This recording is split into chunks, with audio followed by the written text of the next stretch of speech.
আসসালামু আলাইকুম ওরহমতুল্লাহি ওবারাকাতু। প্রিয় দর্শক, আশা করি সবাই ভালো আছেন এবং সুস্থ আছেন। আমিও ভালো আছি আলহামদুলিল্লাহ, সবার দোয়ায়।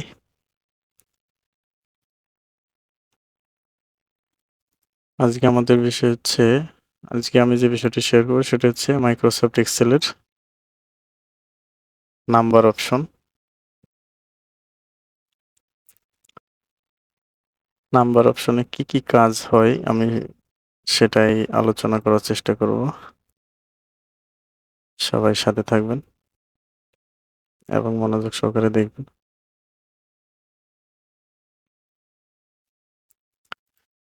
আমি কিছু ঘর অ্যাক্টিভ করে নেই। ওকে,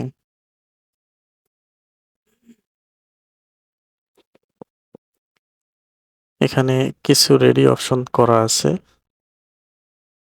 যেগুলা দিয়ে আমরা শর্টকাট কাজগুলো করতে পারি, বাট এটার নিচে যে একটা অ্যারো চিহ্ন আছে, অ্যারোতে ক্লিক করলে আমাদের পুরো অপশনটা চলে আসবে এখানে। তো আমাদের যে অপশনগুলো খুবই দরকার এবং যেগুলা দিয়ে আমরা সব সময় কাজ করি, আমি মূলত সেই অপশনগুলো দেখানোর চেষ্টা করব। যেমন general, number, date, time, percentage, text আছে এখানে, আর আছে কাস্টম। কাস্টমে কিছু অপশন আছে, সেটা আমি দেখাই দিব। আমাদের অফিসিয়াল কাজের ক্ষেত্রে যে অপশনগুলো খুবই প্রয়োজন এবং এখানে কিছু কাজ আছে যে কাজগুলো আমাদের খুবই প্রয়োজন। তো আমি এখানে একটা সংখ্যা লিখি। আমার এটা মূলত এখন জেনারেলে আছে। তো আমি নাম্বারে যদি ক্লিক করি, নাম্বারে ক্লিক করলে আমার এখানে দেখেন ডেসিমেল প্লেস 2। ডেসিমেল প্লেস 2 হচ্ছে 10-এর পরে একটা ডট দিয়ে 2টা জিরো চলে আসবে। আমি যদি এটা ওকে করে দিই তাহলে দেখেন 10.00।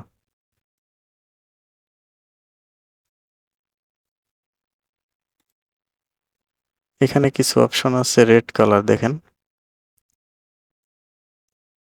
যদি আমি রেড কালারটা দিয়ে দিই, মা এখানে মাইনাস চিহ্নটা দিয়ে আমি যদি 10 লিখি, আমি প্রথমে -10 লিখি, তাহলে এটা রেড কালার হয়ে যাচ্ছে। আর যদি আমি এখানে শুধু 10 লিখি, সেক্ষেত্রে আমার ব্ল্যাক কালারই থাকতেছে।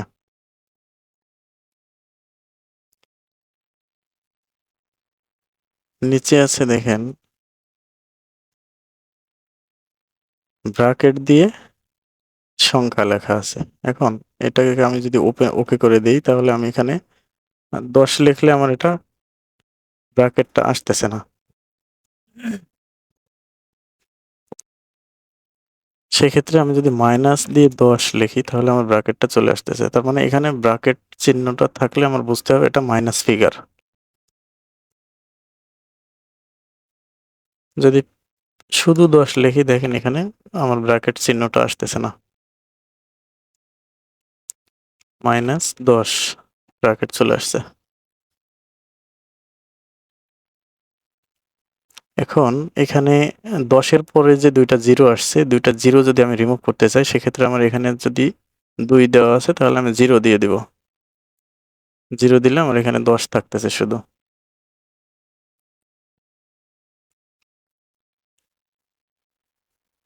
তারপর আছে অ্যাকাউন্টিং ডেট। এখানে আমি একটা ঘরে ডেট লিখব, 4, আজকে হচ্ছে 17 তারিখ। এটা আমার ডেট আসলো। এখানে আমি যদি ডেটে যাই, আমি এখানে কাস্টম করে নিতে পারবো। যেমন এটা একটা ফরম্যাট, এখানে প্রত্যেকটা এক একটা ফরম্যাট আছে। আমি যদি এই ফরম্যাটটা এখানে অ্যাপ্লাই করি তাহলে দেখেন 4 একটা ডিভাইডেড চিহ্ন আসছে, 17/23। এখানে আরো ফরম্যাট আছে, আমি যদি দিন দিতে চাই, যেমন কি বার, ওয়েডনেসডে, এখানে সিম্পল মানে স্যাম্পল হিসাবে দেওয়া আছে ওয়েডনেসডে। আমি যদি এটাকে ওকে করে দেই তাহলে আমার এখানে টুডে, আজকে যে ডেট আছে সেই ডেটটা সহ এখানে চলে আসবে। যেমন আজকে সোমবার, মন্ডে, এপ্রিল 17, 2023। এই একটা ফরম্যাট আছে। এখন এখান থেকে যেই ফরম্যাটটা আপনি সিলেক্ট করে দিবেন মূলত সেটাই চলে যাবে। অনেক সময় শর্টের দরকার হয়, অনেক সময় পুরো ডিটেলসের দরকার হয়। এখানে টাইম সহ দেওয়া আছে, এটা যদি দিয়ে দিই তাহলে আমার টাইম চলে আসবে। ওকে,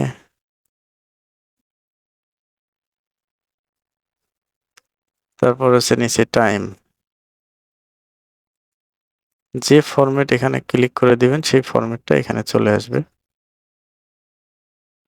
ওকে, পার্সেন্টেজ। আমরা প্রত্যেকটা ঘরে যদি পার্সেন্টেজ দিতে চাই, 10, সরি এটাকে আমি আগে জেনারেল করে নিব। ওকে, 10, 20, আমি কিছু সংখ্যা লিখলাম।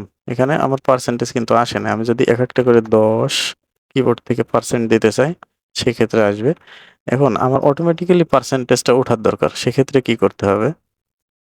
কেটে দিব। আমি টোটাল এই ঘরটা সিলেক্ট করব, সিলেক্ট করার পর পার্সেন্টেজ, ডেসিমেল প্লেস 2 দেওয়া আছে, তার মানে আমার একটা সংখ্যা লিখলে তারপরে পয়েন্ট, 2টা জিরো আসবে। তো আমি যদি এটাকে উঠাই দিতে চাই, উঠাই দিতে পারবো। বাস, আমি এখন এখানে যদি সংখ্যা লিখি অটোমেটিক্যালি আমার পার্সেন্টেজটা চলে আসতেছে। ওকে, আমি আবারও জেনারেল করে দিব। জেনারেল করার পর এটা গেল পার্সেন্টেজের অপশন। ফাংশন আছে, সায়েন্টিফিক আছে। এখানে টেক্সট একটা গুরুত্বপূর্ণ বিষয়। যেমন আমরা মোবাইল নাম্বার যদি লিখতে চাই সেক্ষেত্রে আমাদের জিরোটা আগে থাকে না। ইত্যাদি, আমি এন্টার দিলে জিরোটা আগে থাকতেছে না। সেক্ষেত্রে আমার কি করতে হবে? আমি যদি এখানে অ্যারোতে ক্লিক করে টেক্সট সিলেক্ট করে দেই, আমার সেক্ষেত্রে এখানে 017, এখন যদি এন্টার দিই দেখেন জিরোটা এখন কিন্তু আছে।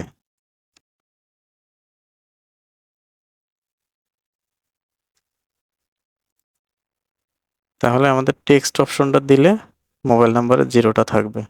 ওকে, স্পেশাল, নিচে আছে কাস্টম। এই কাস্টমে একটা কাজ আছে, সেটা আমি যদি লেটার উইথ সংখ্যা লিখতে চাই, একই সেলে লেটার উইথ সংখ্যা, তাহলে আমার কাস্টমে যাইতে হবে। কাস্টমে যে আমি এটা সিলেক্ট করব। যদি ডেসিমেল দিতে চাই তাহলে আমি নিচেরটা সিলেক্ট করব। ডেসিমেল আমার দরকার নেই, আমি এখানে যাব, যে উপরে 2টা ডাবল ইনভার্টেড কমা দেব। মনে করেন আমি কেজি লিখবো, 10 কেজি, 10টা লিখবো, কেজিটা অটোমেটিক্যালি আসবে। উপরে 2টা ইনভার্টেড, ডাবল ইনভার্টেড কমা দিতে হবে, তারপর লিখতে হবে কেজি, আবার ডাবল ইনভার্টেড কমা, ওকে দিই। এখন আমি যদি এখানে 10 লিখি দেখেন অটোমেটিক্যালি কেজিটা চলে আসতেছে। শুধু কেজি না, এখানে আমি যদি আইএনসি, ইঞ্চি, তাহলে ইঞ্চিটা চলে আসতেছে। আমি যদি এখানে টি কে টাকা দিই তাহলে 10 টাকা চলে আসতেছে। আমি এখানে যদি 50 লিখে দিই তাহলে আমার টাকাটা চলে আসতেছে। এটা হচ্ছে কাস্টম। কাস্টমার এখানে অনেক ফরম্যাট আছে, এগুলো আমরা সিলেক্ট করে দিতে পারবো।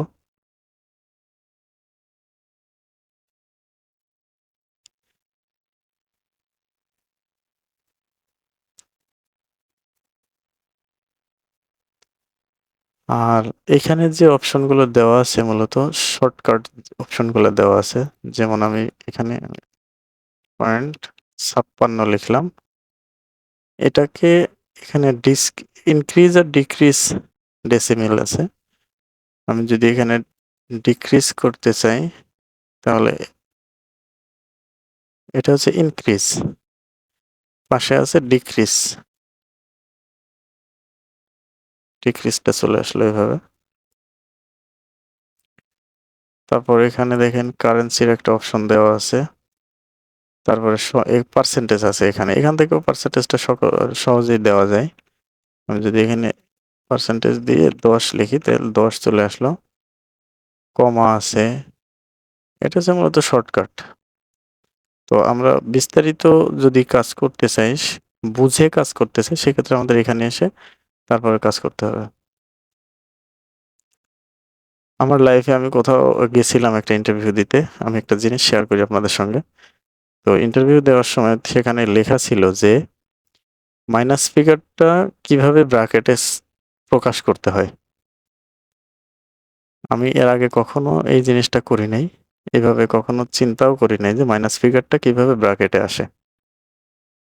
তো আমি ট্রাই করলাম, আমি একটা সংখ্যা লিখলাম, সংখ্যা লেখার পর এখানে গেলাম, এখানে যাওয়ার পর নাম্বারে ক্লিক করলাম, দেখলাম এখানে যে ব্র্যাকেট দিয়ে অপশনগুলো আছে, ব্র্যাকেট। তো আমি এখানে যদি এখন -10 লিখি তাহলে আমার অটোমেটিক্যালি ব্র্যাকেট দিয়ে 10 চলে আসতেছে, মাইনাস ফিগার এটা। এখানে আরেকটা অপশন আছে, নিচেরটা যদি আমি দিয়ে দেই তাহলে আমার রেড কালার চলে আসবে। আমি যদি +10 দেই তাহলে আমার রেড কালারটা আসতেছে না, যদি -10 দেই সেক্ষেত্রে আমার ব্র্যাকেট দিয়ে চলে আসতেছে। তো যাই হোক, আমি ওখান থেকে এই জিনিসটা শিখছি আমার নিজের প্রচেষ্টায়। আসলে শেখার শেষ নেই। তো বন্ধুরা, আজকে এই পর্যন্তই। সবার সুস্বাস্থ্য কামনা করে আমি শেষ করতেছি। সবাই ভালো থাকবেন, সুস্থ থাকবেন। আল্লাহ হাফেজ। আসসালামু আলাইকুম ওয়া রাহমাতুল্লাহ।